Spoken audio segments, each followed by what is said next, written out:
Well, Hardin and Kelly and Larry give a very tough act to follow.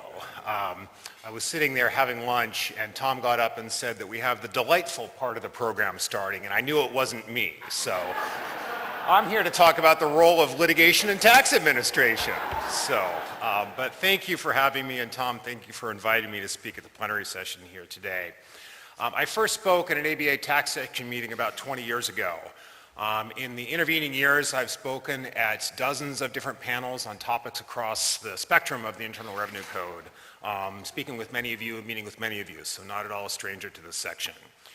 This tax section, and I'd echo the comments that were made earlier in Tricia's comments about the importance of the section in the ABA to my career, probably the most instrumental organization in the trajectory of my career in getting me here to be the Chief Counsel of the Internal Revenue Service here today. So thank you for all of your efforts. Many of my mentors are here in this room, and all of the efforts of the folks at the tax section to work with me over the years and all the work that you do. It's been a great term for the last 20 years or so.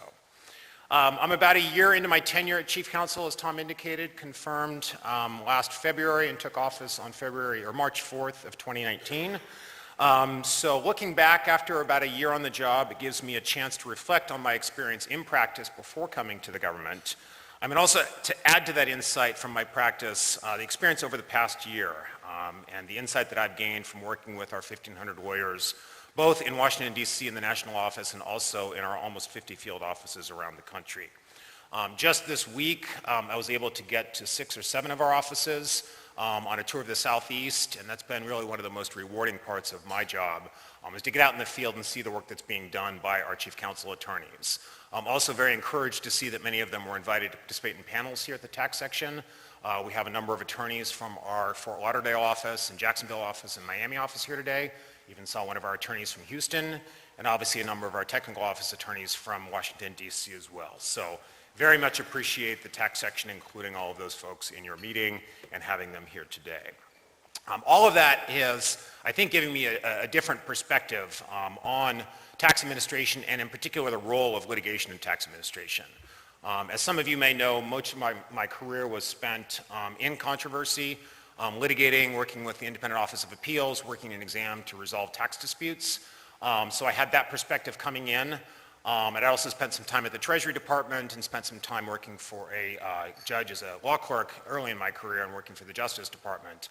But putting together both the technical work that we do in Chief Counsel and the litigation and field advice work really is a very unique perspective on the tax administration and does give me some new insight onto the role of litigation in tax administration. I wanted to talk about that issue in particular here today as well because with the Taxpayer First Act, which was signed into law back in July, I think it's a particularly timely topic, and I'll talk a little bit about some of the changes that were made to the law by the Taxpayer First Act and how that's relevant to how I think about the role of litigation and the role of the Independent Office of Appeals in tax administration and in resolving tax disputes. Just to give a little bit of context for my thinking, I know I as a practitioner, I think many of us in this room, probably start just about every day looking at the slip sheets from yesterday's or the prior day's tax court decisions. Some of us even dig down into the orders that are issued and the designated orders that the tax court now posts on its website. Non-binding decisions, but things we read every day to see what's happening in the role of litigation. What has the tax court said? And I think that habit speaks volumes about the importance that we all put on litigated cases and decided cases and what the tax court does. So we should pay attention to what is litigated. And as tax administrators, I think we have an obligation to really ensure that the cases that do have to be litigated and are litigated are the right cases to be litigated. And that's what I want to focus on a little bit today. Before talking about litigation and controversy, I also want to mention, of course, the importance of published guidance. Published guidance is always the best way to address uncertainties in the tax law. Tax administration is always best served by getting timely notice and comment guidance out so that we can get input from practitioners, input from stakeholders on the rules that we're making. I think there's no better indication of our commitment to that principle than what we've been doing to implement the Tax Cuts and Jobs Act. To date, over 150 pieces of published guidance have been issued to implement that law in the last 2 years. So again, a real commitment or a showing of our commitment to the principle of published guidance is getting that out to answer the uncertain tax questions. Notwithstanding that, I think we all recognize the reality that we can't answer all questions in published guidance. There will always be unanticipated and uncertain issues that come up in new tax laws. There's also no need to underestimate the creativity of some of our colleagues in their interpretation of the tax law. So we are there. I always remember, and I did certainly cite frequently when I was in private practice, the words of Judge Learned Hand in saying that there's nothing sinister and so arranging one's fares as to keep taxes as low as possible. We think some people over-interpret that language sometimes. So we do have a strong and robust enforcement presence on the back end, and I think we all recognize the need for that. Recognizing the need for an enforcement presence does, though, beg the question of what that means. The IRS examines about 1 million tax returns every year. About 26,000 of those result in petitions filed in the tax court or refund actions filed in district courts in the Court of Federal Claims. Those 26,000 then whittle themselves down to about 500 cases that actually go to trial and decision either in the tax court, mostly in the tax court, but also in the district courts every year. So we get from 1 million down to about 500 that go to trial and decision every year. How we get there is obviously not all through litigation. There are other processes that I won't talk about in any detail today, but I do want to talk about in particular the role of litigation and how we as tax administrators do look at focusing that pipeline down and how we get from 1 million down to 500 cases that are tried and decided each year. So Eric, if you could flip to the next slide, the only slide, so don't worry, this won't be too long. Historically, we at the IRS have looked to 2 different procedures to narrow and focus and steer cases toward litigation and decision. The first procedure that we have are the Designation for Litigation Procedures that are in our Chief Counsel Directives Manual, which many of you are probably familiar with, even if you haven't had cases that go through that. That's a procedure that's talked about a fair amount. The second procedure that we have in the IRS and at Counsel is set forth in Revenue Procedure 2016-22, which is what we call the procedure, or I call the procedure for withholding a docketed case from appeals. And I'll talk about both of those processes. Although those are the ones that are set forth in our guidance and the ones that are probably talked about when designation and withholding and when steering cases toward litigation is talked about, they collectively represent only a very, very small percentage of the 500 cases that go to trial and decision every year. The vast majority of those have nothing to do with either withholding or designation. They're just cases that end up going to trial. So there are much larger categories of cases that for one reason or another do end up going to trial and decision, and I'll talk about those a little bit as well. I mentioned this earlier, but I think when we talk about the role of litigation in tax administration and talk about these 2 procedures that I'll focus on a little bit today, I did mention as well the Taxpayer First Act, and I think it's important to recognize that Congress just codified our practice of making sure that administrative appeals is available to the vast majority of taxpayers and that disputes do go to the Independent Office of Appeals in most cases. In the Taxpayer First Act, it states specifically that all taxpayers generally have the right to go to administrative appeals. Generally is a pivotal term there, and what that means is something we're working on interpreting. But I think the legislative record for the Taxpayer First Act does indicate that incorporates some of our existing designation and withholding procedures. So regardless of the precise contours of what generally means in that right to access appeals, it's certainly not an absolute right. We all, I think, recognize that courthouses are built for a reason. Some cases do need to go to trial. Some cases don't lend themselves to settlement. So there is a general right there and one that we certainly recognize. That right to appeals and administrative appeals is also not a unilateral self-executing right. It's a right that we as tax administrators must make sure is available to all taxpayers, but also I think it's incumbent upon taxpayers to be diligent in exercising that right. And I'll talk a little bit about that in some instances we've seen where that may not be the case. So that's a two-way street to get the right to access appeals. Again, taxpayers must be diligent in pursuing it, and we must be diligent in offering that opportunity to get cases resolved in appeals. I'll talk a little bit about the designation and withholding procedures specifically. I did mention, and I don't think it's a question, that these are very few and far in number and far in between. But I think an overview of these two procedures that I've outlined here is probably helpful to get some context for my broader comments about the role of litigation in tax administration. So starting first with the designation procedures, we all can probably remember back to a time 10 or almost 20 years ago now during the technical tax shelter wars at the turn of the last millennium. And you go back and look, and then Chief Counsel B. John Williams had looked to the designation procedures during those tax shelter or technical tax shelter battles and gave a speech to the tax court judicial conference at the time, and around that same time also issued Chief Counsel Notice 2004-17, which is now incorporated into the CCDM provision. That Chief Counsel Notice updated the procedures for designating a case for litigation. At that time, there were 13 cases that were in the pipeline for consideration for designation. About 10 of those involved tax shelters, listed in reportable transactions as they were defined back then. Even then, though, those numbers, I think, exaggerate the number of cases that were actually designated. Although there may have been 13 under consideration, I don't think that's the number that actually got designated. So that practice of designating then and certainly now it results in very few cases, always been in the low single digits every year for cases that are designated for litigation. And that practice has certainly continued. When I arrived a year ago, I have the list of cases that have been designated over the last 10 years or so. No case has been designated by office for litigation since 2017. So there are a handful that are still pending in court that are designated cases, but it will continue to be the practice that it will be a very rare and unusual case that gets designated for litigation. When a case is designated under our CCDM provisions, that means that it will not be resolved administratively by the IRS. So when the examination is concluded, a statutory notice of deficiency or an FPAW in partnership cases will be issued, not a 30-day letter, and not the right to go to appeals at that point.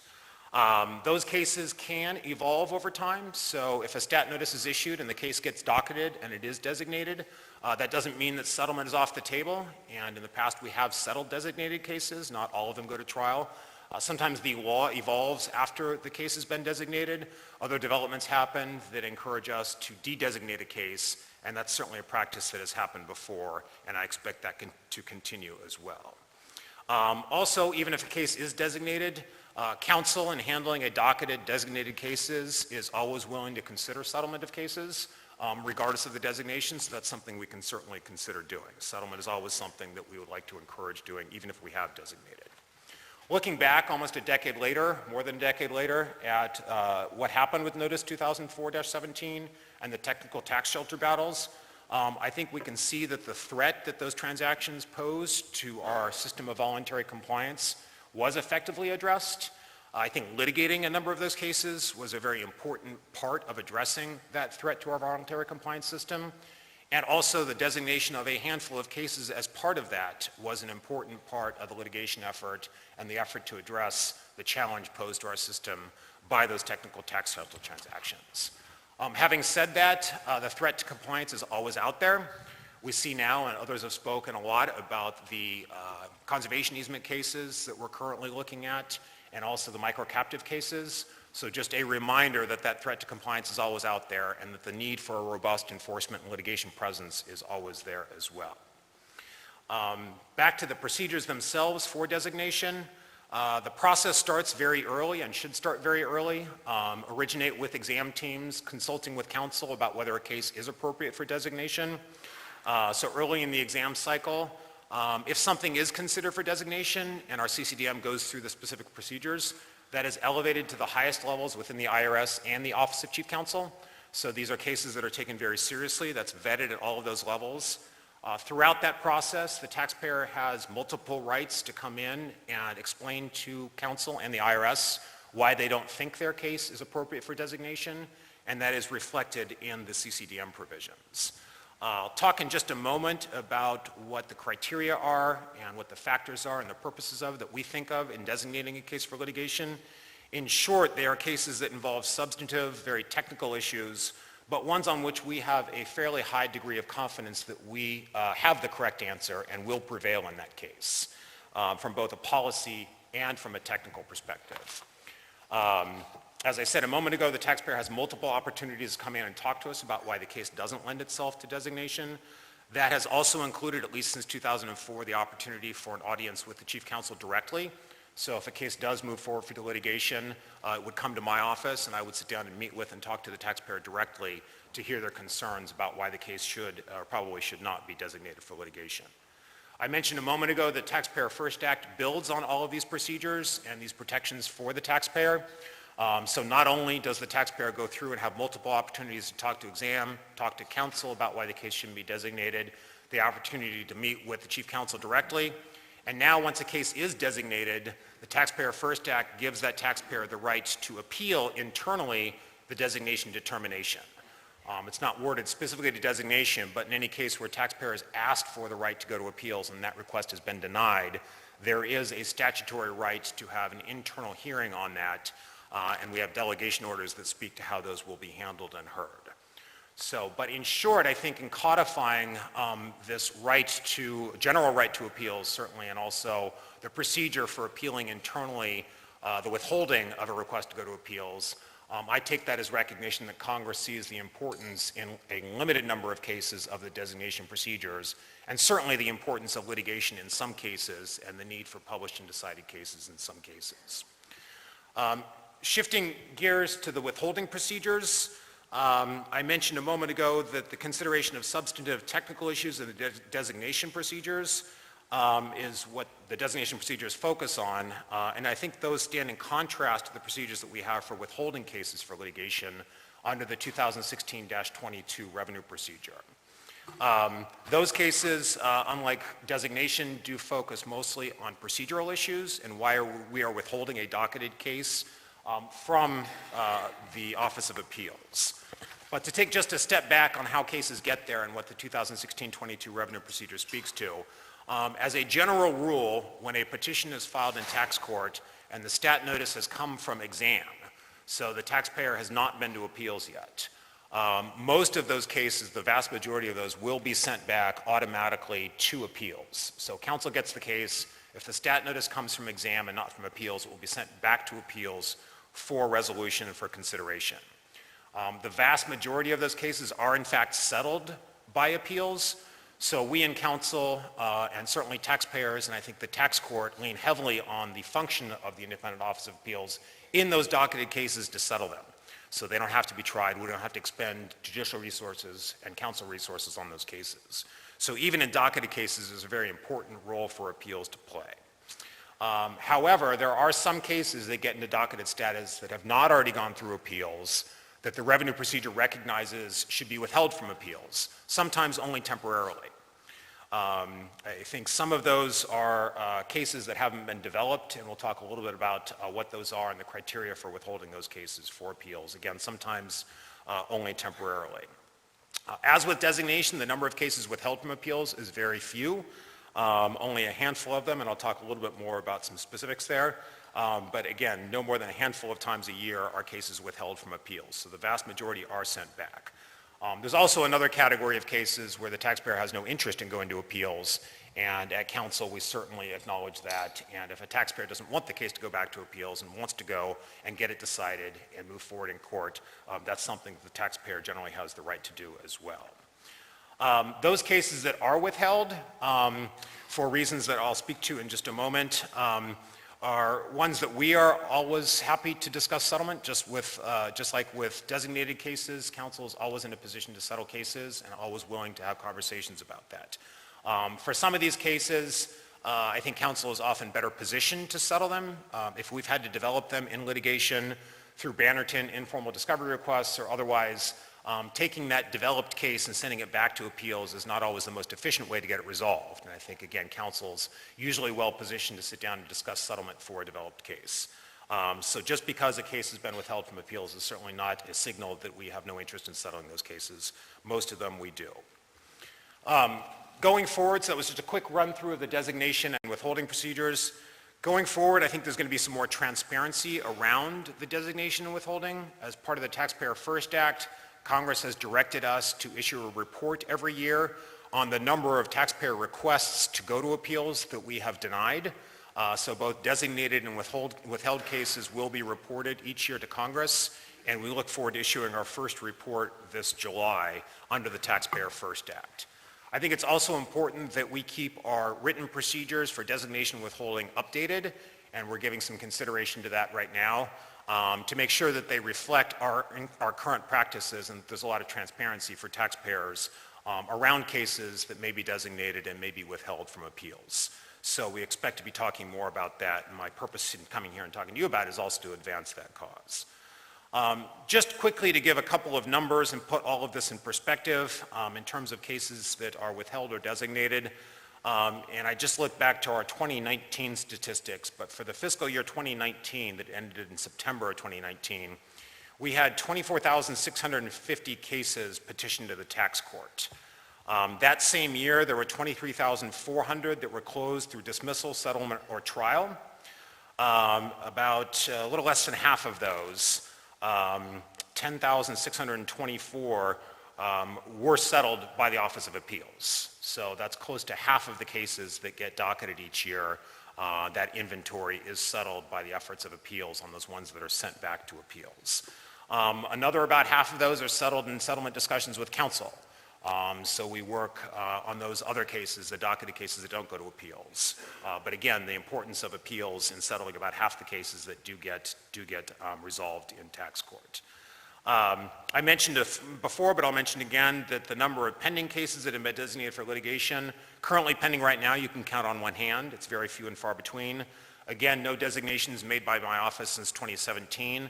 Some of those pending cases go back to designation determinations in 2015, so those have been pending for some time. Since the passage of the Taxpayer First Act in July, there have been a handful of cases that we have denied a taxpayer request to go to appeals. In docketed cases, so these are the withholding procedures that I mentioned, and those are denials that come under our delegation orders from the division counsels. Those, importantly, I think, those cases, again, under the Taxpayer First Act, do go up through an administrative review. So if the division counsel has denied a taxpayer's request to go to appeals, there is an internal appeal of that process, and under delegation orders that the commissioner has signed, that decision comes to me, and that appeal of the denial of the request to go to appeals comes to me. Importantly, there is already precedent for me to reverse the decision of division counsel and actually send cases to appeals that the division counsel has withheld under the revenue procedure. So that's an important point to make, that we're certainly taking the Taxpayer First Act directive very seriously, and some cases that have been withheld, or the determination has been to withhold them from appeals by division counsel, will be sent back to appeals during the appeal process that comes to me for consideration. So that's a very quick overview of these two procedures, the designation and the practices under the Revenue Procedure 2016-22. But I think that both begs the question and sets the stage for the main question that I want to try to address, which is what is the role of litigation in tax administration? I think in part that question is answered by the factors that we consider in designating or withholding a case, which I'll touch on in a moment. But I also think it's much broader. It goes back to the point I made earlier about why we read the tax court slip sheets every morning. We have a code-based system of law in tax, but even in a code-based system of law, litigated cases send a very strong signal from an independent judiciary of what the law is and where it's going. In doing that, those litigated cases play a very key role in shaping taxpayer behavior, instilling confidence in the vast majority of taxpayers who will never go anywhere near a courtroom, and also puts a check on those taxpayers that act aggressively in taking return positions. So recognizing the role of litigation in shaping the law, we as administrators, the commissioner and I as chief counsel, do have an obligation to try to direct and steer that. Designation and withholding are two of the tools that we have to do that. I think unless we have tools like this and think consciously about which cases should be ending up with trial and decision, we risk creating a body of law that involves only tax protesters who refuse to settle anything, or very well-financed aggressive taxpayers who have an outsized appetite for litigation. Those aren't the only cases that we should have decided cases on. We should have a more robust body of case law for all of us to look to.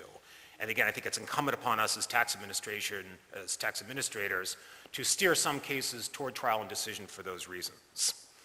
I mentioned that although only a very small subset of the cases that are litigated each year are designated cases, designation is a critically important tool because those cases do signal areas where we want to drive a particular issue to published precedent. And to talk a little bit about what we think about in the designation determination, it focuses, as I said, on substantive technical issues, the merits of an issue, also evaluates whether there are alternative approaches to the issue. Perhaps legislation is needed. Perhaps we should be writing regulations. Perhaps it's an issue that's maybe an older and colder issue that we should be just settling, coming out with global settlement initiatives or broad-based settlement initiatives. Cases that just have factual disputes, or cases that just because they have a lot of money at stake are not necessarily ones that we should pick for designation. And those factors should be secondary considerations if they're considerations at all in designating cases for litigation. Those cases that are appropriate for designation, I think will almost always present broader compliance risks. What I say, and sort of borrowing from some constitutional parlance, cases that are capable of repetition and avoiding review. So ones that wouldn't naturally lend themselves perhaps to a decided case and an opinion. We can do something to steer them toward trial and decision through the designation process. This doesn't mean that we sit around and wait for some fixed number of returns to be filed or cases to come up or audits to be started, or but we do look for unique issues that are unique issues that are unlikely to be replicated are also ones that we're not really looking to designate. Perhaps where the law has changed and the issue of compliance that we've identified is one that isn't around anymore. We also look at resource considerations, and resource considerations have a number of different elements. Both our resources at the IRS, also a key element and thought in the designation process is if there's one taxpayer that has an industry-wide issue, it will save all taxpayers' resources if we can get a decided case on that issue. So the resources issue is an important consideration there as well. Also not to be forgotten is the impact and the burden on a particular taxpayer if we do consider designation. And that's also under the umbrella of resource considerations. All of that is considered when we're thinking about designation. Also, and I mentioned this before, and perhaps most importantly in the designation consideration, is that we should have, as tax administrators, a fairly high degree of confidence in the outcome of that decision or that issue under the existing law. When we think that the law is clear, and taxpayers may disagree with us on that, the public and other similarly situated taxpayers deserve a definitive precedential answer from the courts, and designation can be a very helpful tool in securing that. Whenever possible, and this is the flip side of that, where we think that an issue is ambiguous, is unclear under existing law, that's probably one that doesn't lend itself to resolution or through designation for litigation. We would, as I said before, always prefer to have an opportunity on ambiguous issues to have notice and comment and public input on it, and in some cases provide for relief from retroactive application and apply those issues prospectively. That, of course, can often be in the eye of the beholder, so I phrase that in terms of what we think is an ambiguous issue of law. Taxpayers don't always agree with us on what we characterize as ambiguous provisions of law. Unlike designation, as I said before, withholding a case from appeals usually involves, rather than substantive considerations, procedural considerations. If you look at RevProc 2016-22, it does focus on cases where the IRS has not been able to develop a case fully in examination. Oftentimes that's because there's a short statute of limitations. In the estate and gift tax context, for example, this comes up often because there's a limitation on the ability to extend the statute of limitations in those cases. So that can often get cases that are undeveloped in exam in tax court, where you haven't had the opportunity to extend and develop the case. So that's, some of those cases come to us for those reasons as well. Once developed and they come to counsel and the RevProc references this, we will often take 90 days, and the revenue procedure says this specifically, to try to develop a case and maybe at that point send it back. That time period can be extended in some cases. So we'll try to look and see whether we can develop that case and then send it back to appeals if it has been withheld. We may also identify that the case lends itself to a dispositive motion. And if that's the case, it may not be a case that's a candidate to send back to appeals after it's been withheld. There are also some cases that are withheld for other reasons. There may be cases where it's important for the government to establish precedent with respect to one single taxpayer. So an issue that may repeat itself in later tax years, where it would be important for us to establish collateral estoppel principles with respect to that one taxpayer, not necessarily affecting others, and we're not looking for it for the same reasons in designation, but with respect to that one taxpayer, we may want to withhold that case and get a decided case on it. So I've talked a lot about the designation and the withholding, but beyond those cases, there are other much larger categories of cases. As I mentioned, about 500 cases go to trial and decision every year. Very, very few of those are withheld and designated cases. But there are other larger categories of cases that make up the 500 that are tried and decided every year. Some cases, as I said, just don't lend themselves to resolution administratively or settlement. Congress recognized this in the Taxpayer First Act and said that for taxpayers making frivolous positions, they have no right to go to appeals, so that's certainly one category. A lot of cases that raise just fundamental factual differences between the parties don't lend themselves to administrative resolution. The adversarial process of tax court litigation will often be more amenable to bridging very large factual gaps or gaps in factual positions of the parties. So that's a category of cases where we don't necessarily try to steer them toward litigation, but that might be why they end up in litigation and decision. Other cases that are not ones that we steer toward trial, but do get there often, are ones involving witness credibility, intent, other subjective issues that don't necessarily lend themselves to administrative resolution as well. But again, ones that we don't necessarily steer affirmatively toward litigation, but might get there. Penalty cases sometimes fit that mold as well. We as administrators want to send a public signal in some cases, and penalties are used to do that, to encourage compliance. Taxpayers often dispute our assertions of penalties, so sometimes those cases end up in trial and decision because of the difference between the parties on the appropriateness of asserting penalties. And certainly decided cases from the taxpayer's perspective can help put a check on the government as well. So those cases do end up in litigation often. These cases are all, I think, characterized by ones where the adversarial process is sometimes better equipped to resolve and handle these cases. But nonetheless, there are ones that sometimes do end up, and again, outside the context of the withholding and designation procedures. So in conclusion, I just wanted to wrap up. I think I've covered a lot here, but I wanted to get this on your radar screen. That's something we've been thinking about quite a bit with respect to the Taxpayer First Act and implementing these new administrative review procedures for cases where taxpayers do ask to go to appeals, and we have denied their right to go to appeals, both in designation and withholding. But I think the process so far, in the very few number of cases that have come through, have illustrated that that process is working well. As I said, there is precedent out there for sending those cases back to appeals, notwithstanding Division Counsel's determination to withhold. So I think that process is working well. We will see in July our annual report of the number of cases where taxpayers have requested to go to appeals, and we have denied that request. So again, a little bit more visibility around what we're doing in this area. We certainly recognize also that few taxpayers ever relish the prospect of taking their tax disputes to trial. But as I said a couple of times, we recognize that litigated cases have for centuries been a cornerstone of our legal system. And for that cornerstone to serve as the proper foundation for good tax administration, we as tax administrators have to be deliberate in shaping it and make conscious decisions about which few cases should be steered toward trial and decision. And again, these procedures for withholding and designation are a key part of that. So with that, I think I'd love to take some questions on these issues if folks have them about designation and withholding.